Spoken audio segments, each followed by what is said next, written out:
बिस्मिल्लाहिर्रहमानिर्रहीम। अस्सलाम वालेकुम नाज़रीन, मैं हूं आपकी होस्ट सैयदा नजम ज़हरा और आप देख रहे हैं मेरा फेसबुक पेज और यूट्यूब चैनल। उम्मीद करती हूँ बहक़ मोहम्मद वाले मोहम्मद आप अपनी फैमिली के साथ खैर-ओ-आफ़ियत से होंगे। नाज़रीन, जिस जगह मैं बैठी हूँ, यकीन जानिए कि दिल जो है ना अंदर से इतना शदीद ज़ख्मी है, बहुत ज़्यादा दुखी दिल हो रहा है मेरा। हम इस वक्त आए हैं एक बच्चा जिसकी फुटेज बहुत आप लोगों ने तमाम ग्रुप्स पे देखी होगी कि उसको चंद वहशी दरिंदों ने, बाअसर अफराद गुंडों ने, पैसे के नशे में धुत दरिंदों ने किस बेदर्दी से उसको पहले अगवा किया और उसको बेदर्दी से कत्ल कर डाला। मेरे साथ जिस वक्त दो ख़वातीन मौजूद हैं, एक तरफ मेरे उस बच्चे की दुखी गमज़दा वालदा बैठी हैं और दूसरी जानिब उसकी बड़ी बहन बैठी है। नाज़रीन, प्रोग्राम का आगाज़ करने से पहले एक गलतफ़हमी जो फैलाई जा रही है एक साजिश के तहत, उस गलतफ़हमी को मैं दूर करना चाहूँगी। जब हम यहाँ आए हैं तो हमें पता चला कि वो ख़बर जिसमें कहा जा रहा था कि अदनान सब्ज़वारी नामी कोई लड़का है जो साबिक़ वफाकी वज़ीर port and shipping Faisal Sabzwari का भांजा है और उसने जो है अदील नामी इस नौजवान को बेदर्दी से तशद्दुद करके कत्ल किया। और इसकी वजह से जो है एक घमसान के लोग कमेंट करना शुरू हो गए कि एमक्यूएम तो है ही ऐसी और ये सब अपनी अपनी दिल के जो है ना छाले फोड़ना शुरू हो गए। तो नाज़रीन, ऐसा है कि अदनान सब्ज़वारी नामी किसी शख्स का इस केस से कोई ताल्लुक़ नहीं है, ना ही फैसल सब्ज़वारी का इस केस से कोई ताल्लुक़ है। ये एक साजिश के तहत उनको बदनाम किया जा रहा है। और जब हमने यहाँ आके इनके वर्सा से एफ़आईआर ली है तो एफ़आईआर में 4 नाम जो हैं वो नामज़द हैं। एक नाम है अली नवाज़ मेमन, हसन और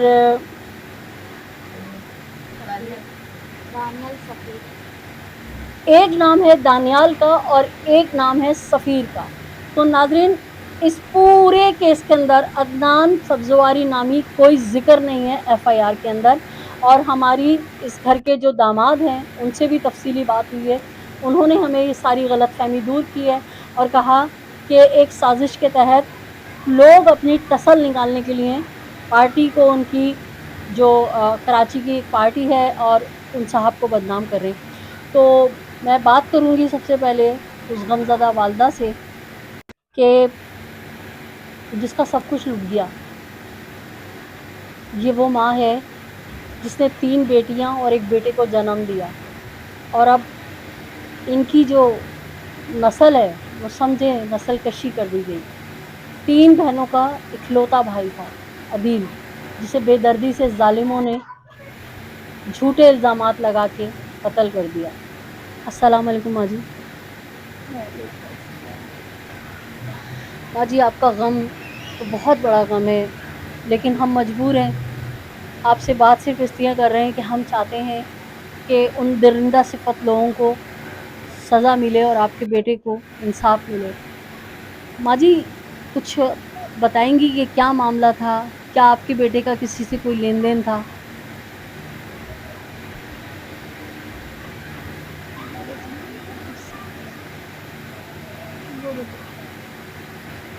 इनकी जो वालदा हैं इंतहाई गमज़दा हैं। जब हम इनके घर आए थे तो कुछ लोग मीडिया के मिलने आए थे और उन्होंने इनके सामने वीडियो चला दी थी, तो इनकी हालत गैर हो गई थी और अब ये हमसे यही कह रही हैं कि मुझसे बात नहीं होगी।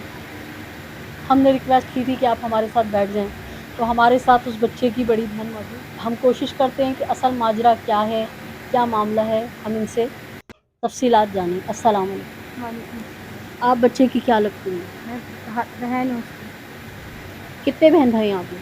हम 3 बहनें और एक भाई। ये इकलौता था? जी, इकलौता भाई। बहन, ये क्या माजरा है? कुछ तफसीलात आप हमारे व्यूवर्स को बताइए। कोई माजरा नहीं था, कुछ भी नहीं था। इन्होंने ऐसे ही उसको पकड़ा, सिर्फ घर में कब्जा करना था। बाकी किसी से उसका कोई लेना देना नहीं था। जिन्होंने उन्हें मारा है उससे उनका कोई लेना देना नहीं था। किसने मारा है? क्या वो बंदा जो अली नवाज़ मेमन आपने नाम जो रेंटा कार वाला है, اس کو اس مقدمے میں نامزد کیا ہے. تو جس طرح سے ویڈیو میں وہ کہہ رہے ہیں 15 لاکھ، تو کیا انہوں نے اس کو 15 لاکھ وغیرہ دیے تھے؟ اس سے لینا دینا ہے ہی نہیں ہے. 15 لاکھ کیسے دے؟ کوئی لینا دینا نہیں ہے اس کو. نہ وہ اس کو جانتا تھا، نہ ہم ان لوگوں کو جانتے تھے. ہم نے تو پہلی دفعہ انہیں دیکھا تھا ویڈیو کے اندر ہی، جس طریقے سے انہوں نے مارا تھا پہلی دفعہ دیکھا تھا. نہ ان کا کوئی لینا دینا ہے اس سے، نہ انہوں نے اس کو کوئی پیسے دیے، نہ انہوں نے کچھ دیا. یہ کوئی اور بندہ ہے جو بیچ میں آیا مارنے کے لیے اسے. بہن، یہ جب ملزمان اس پہ تشدد کر رہے تھے تو بار بار 15 لاکھ دو، 15 لاکھ دو، تو کیا آپ کے بھائی نے ان سے کوئی 15 لاکھ وغیرہ لیے تھے؟ ہم تینوں بہنوں کی شادی ہو گئی تھی. یہ اکیلا رہتا تھا یہاں پہ. اس کے پاس کسی نے سامان رکھوایا چوری کا، اور اس نے اس کے پاس سامان رکھوایا. کافی ٹائم سامان رکھا رہا، پھر اس کے دوستوں نے مل کے سامان بیچ دیا. ان سب نے سامان بیچا. سامان بیچ کے انہوں نے کیا کیا، اور جس بندے کا سامان تھا اس بندے نے 2 سال پہلے ہی اسے معاف کر دیا سامان کے پیچھے. جب اس نے دیکھا کہ اس کے آگے پیچھے کوئی نہیں ہے، اس نے 2 سال پہلے ہی اس کو معاف کر دیا. 2 سال تک اس کیس میں کوئی بات نہیں نکلی، کچھ بھی نہیں تھا. 2 سال بعد یہ نئے بندے آئے، انہوں نے اس کو اٹھایا ہے اور انہوں نے مارا. انہوں نے بولا پیسے دو ہمیں، 15 لاکھ دو، اور 15 لاکھ دو اور 21 لاکھ دو ہمیں. انہوں نے یہ دھمکی دی ہے ہمیں بھی کہ 15 لاکھ دو اور اپنے بھائی کو لے جاؤ، 21 لاکھ دو اپنے بھائی کو لے جاؤ، نہیں تو ہمیں فلیٹ کی فائل دو، ہمیں گھر چاہیے. انہیں اچھا، صرف گھر میں قبضہ کرنا تھا، اس وجہ سے انہوں نے یہ کام کیا. جس فلیٹ میں ہم بیٹھے ہیں اس فلیٹ کی فائل مانگ رہے تھے؟ جی، اس فلیٹ کی فائل چاہیے تھی. انہوں نے سب کے سامنے بولا، ہمیں دھمکی دیے اس فلیٹ کی فائل دو ہمیں. اچھا، جی. تو بھائی آپ کا جو ہے اس نے نہیں بتایا کہ یہ فلیٹ جس طرح سے آپ لوگوں نے ابھی مجھے آف کیمرہ بتایا کہ یہ فلیٹ تو آپ کا اپنا ہے ہی نہیں، یہ تو تائب ہم نے بتائی ہے اسے یہ بات کہ یہ فلیٹ ہمارا نہیں ہے، یہ ہمارے تایا کا فلیٹ ہے. ہمارے ابو معذور تھے، وہ نہیں کما سکتے تھے، نہیں کچھ کر سکتے تھے. تو یہ فلیٹ انہوں نے ہمیں رہنے کے لیے دیا تھا، ہمارے ابو کو رہنے کے لیے دیا تھا کہ وہ ہم اپنے بہن بھائیوں کے ساتھ یہاں رہ لیں بس. ناظرین، ظاہر سی بات ہے غم سے نڈالیں یہ بہنیں.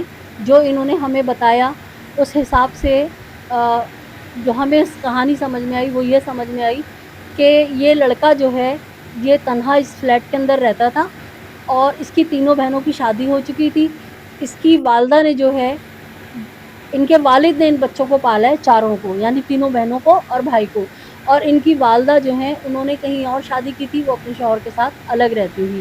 تو جب یہ تینوں بہنوں کی شادی ہو گئی اور جن کے والد کا انتقال ہو گیا تو یہ لڑکا اکیلا اس گھر میں رہتا تھا. تو کوئی دوست تھا، اس نے آ کے کہا کہ یار مجھے نا تم اپنا ایک کمرہ جو ہے کرائے پر دے دو. تو یہ بچہ کیونکہ بے روزگار تھا، اس نے سوچا کہ چلو میرے اکیلے میں تو کوئی اتنا استعمال میں فلیٹ آتا نہیں ہے، بہت ٹوٹا پھوٹا فلیٹ ہے، اب ہم آپ کو کیا دکھائیں گے. جیسے ہی ہم گھر میں داخل ہوئے تو ہمیں یہاں سے غربت ٹپکتی نظر آئی ہے. تو اس لڑکے نے سوچا کہ چلو 4 پیسوں کا آسرا ہو جائے گا، اس نے گھر کرائے پہ دے دیا. اور جب کمرہ کرائے پر دیا تو کچھ دنوں بعد جس لڑکے کو کرائے پر دیا اس نے لا کے شیر شاہ کباڑی مارکیٹ کے کچھ پرانے ٹوٹے پھوٹے بہت سارے ترازو جو ہیں وہ لا کے اس کمرے میں رکھے، اور اس نے کہا کہ میں ان کو ریپیئر کر کے بیچوں گا. تو یہ لڑکا ظاہر سی بات ہے اپنے دوست یاری میں اس کو وہ دے چکا تھا. تو پھر یہ ہوتا ہے جو ان کے گھر کے مردوں نے ہمیں بتایا، یعنی دامادوں نے، کہ وہ لڑکا جس دوست نے یہ گھر کمرہ کرائے پر لیا تھا، کئی مہینے وہ آیا نہیں اور نہ ہی اس نے کرایہ دیا. تو اس لڑکے نے اس کی تلاش بھی کی اور کہا بھی کہ بھائی میرا کرایہ تو دو، لیکن وہ کبھی رابطے میں آتا تھا اور کبھی نہیں آتا تھا. پھر اس کے دوستوں نے مشورہ دیا کہ تم یہ کباڑ جمع کر کے بیٹھے ہوئے ہو، اس کو بیچ دو. تو اس کے دوستوں نے اور اس لڑکے نے مل کے وہ پتہ نہیں کباڑی کو لا کے وہ جو ترازو سے وہ بیچ دیے. اس کے بعد وہ جو لڑکا یہاں ترازو رکھوا کر گیا تھا وہ آتا ہے اور آ کے اس سے پوچھتا ہے کہ تم نے میرے ترازوؤں کا کیا کیا، میرے سامان کا کیا کیا. تو اس نے کہا کہ بھئی وہ تو ہم نے بیچ دیا، اور تم نے اتنے مہینے کا ہمیں کرایہ نہیں دیا، اور ہمارا ظاہر سی بات ہے قبضہ تو ہو گیا تھا، ہم نے وہ جو ہے سمجھو کرائے کے مد میں کٹ گئے پیسے. تو اس بندے نے پہلے اس کو لے کر گیا اٹھا کے اور اس کو مارا، لیکن کیونکہ یہ لڑکا بے روزگار تھا تو جو ترازو کا مالک تھا وہ 2 سال پہلے اس کو معاف کر چکا ہے، اور وہ کہہ چکا ہے کہ نہیں اس کی بساط نہیں ہے کہ یہ میری جو پرانے درانے ترازوؤں کے پیسے دے.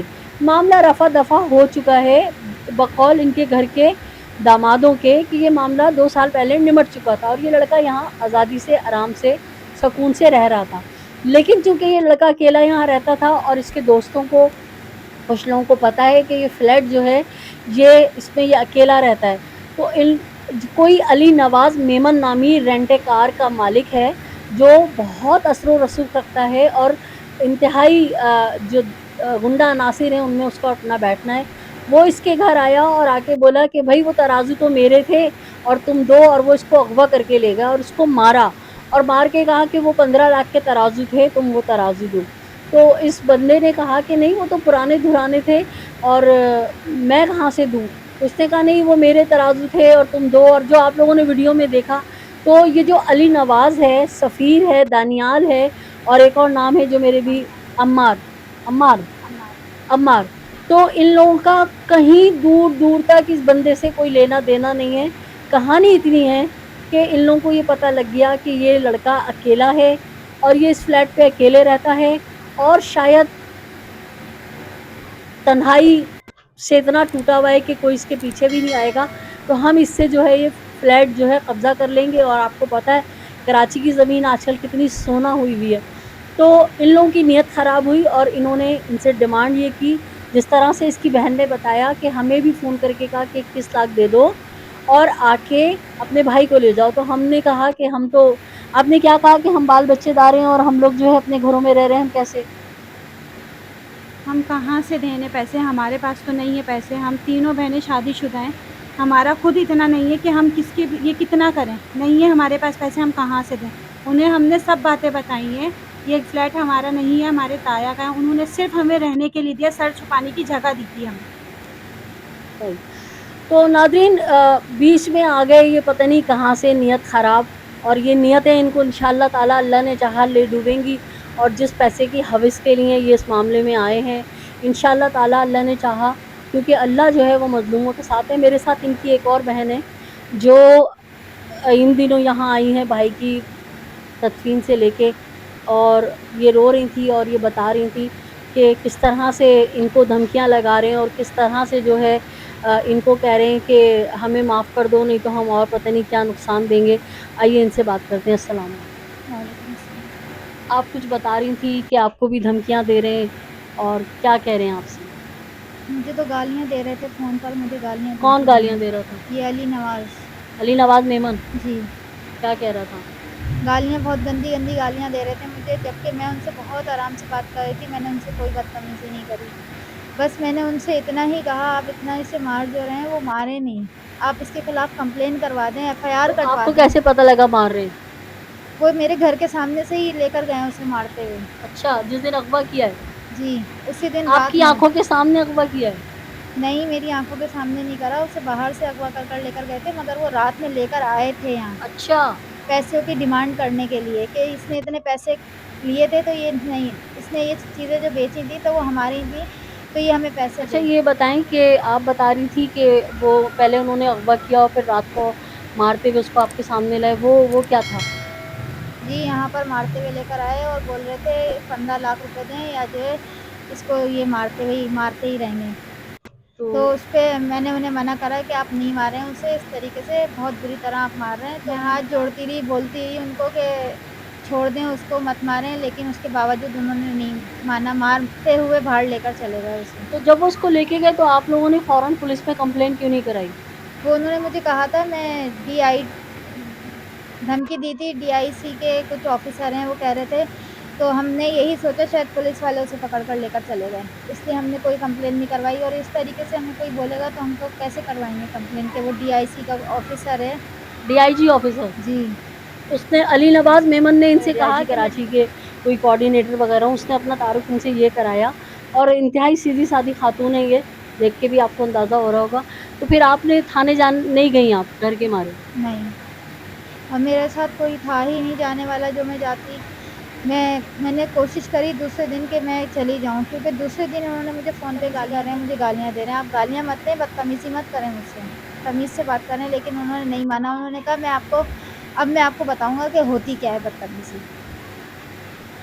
तो नाज़रीन, इनकी बातें सुन के आप अंदाज़ा करें, और आप ये देखें कि ये जो अली नवाज़ मेमन है, दानियाल है, सफ़ीर है और जो अम्मार हैं, یہ کتنے بڑے گنڈے ہیں, یہ کتنے بڑے دہشت گرد ہیں کہ یہ نہ صرف بندے کو اغوا کرتے ہیں, پھر شام میں اس کی بہن کے گھر کے پاس لے کے جاتے ہیں, اس کو دکھاتے ہیں کہ ہم نے تمہارے بھائی کو اغوا کیا ہے, اور اگر تم نے کمپلین کرانے کی کوشش کی تو کچھ بھی نہیں ہوگا, ہم DIG کے بندے ہیں. اور یہ سیدھی سادھی غریب عورت جو ہے وہ خاموش ہو گئی. اور پھر نہ صرف یہ, آپ ان کی دیدہ دلیری سے چیک کریں, کانفیڈنس لیول دیکھیں آپ ان کا, کہ پہلے گھر پہ لائے اور اس کے بعد اس بندے پہ تشدد کر رہے ہیں مرحوم کے اوپر, اور تشدد کی ویڈیو بنا رہے ہیں اور ہنس رہے ہیں باقاعدہ. وحشت اور درندگی دیکھیں کہ باقاعدہ ہنس رہے ہیں. اور ان کو اتنا یقین ہے, یقیناً یہ اتنے بڑے کوئی کرمنلز ہیں, اتنے بڑے کوئی, مطلب کیا کہنا چاہیے, جیسے کہتے ہیں نا کہ انڈر ورلڈ کے ڈان کے کوئی قریبی ہیں, جو فلموں میں اکثر دکھاتے ہیں, کتنے بڑے بڑے گینگسٹر کے یہ لوگ بندے ہیں, کہ یہ دھڑلے سے اندھیر نگری چوپٹ رات یہ ویڈیو بنا رہے ہیں, اس میں ہنس رہے ہیں اور باقاعدہ کہہ رہے ہیں یار یہ بیلٹ تو ٹوٹ گئی اس کو مار مار کے, اور وہ ہاتھ جوڑ جوڑ کے کہہ رہے ہیں بات سن لو, میری بات مان لو, میں دے دوں گا پیسے, کچھ بھی کر کے دے دوں گا. اور نہ اس بیچارے بندے نے کوئی ایسا پیسے ان سے لیا, اس کے باوجود بھی اپنی جان کو, اپنی تکلیف کو بچانے کے لیے, اپنی جان کو بچانے کے لیے ان سے رحم کی بھیک مانگتا رہا, اور ان وحشی درندوں کو رحم نہیں آیا. تو ناظرین, میرا جو ذاتی ہے خیال وہ یہ ہے کہ جب ان وحشی درندوں کو, قاتلوں کو, اس پہ غریب پہ رحم نہیں آیا, تو میرے خیال سے حکومت کو, عدلیہ کو, خاص طور پہ عدلیہ کو بھی ان لوگوں کے اوپر رحم نہیں آنا چاہیے.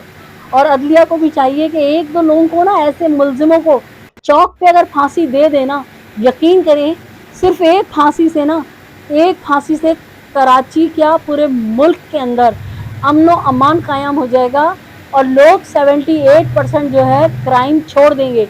میں آپ کو یاد دلاؤں کہ میرے خیال سے 2014 میں جب APS اسکول پہ حملہ ہوا تھا, اس وقت ایمرجنسی عدالتیں لگائی تھیں ہماری پاک فوج نے, اور فوری فیصلے ہوئے تھے, اور وہ جو دہشت گرد پکڑے گئے تھے ان کو ہینگ کر دیا تھا.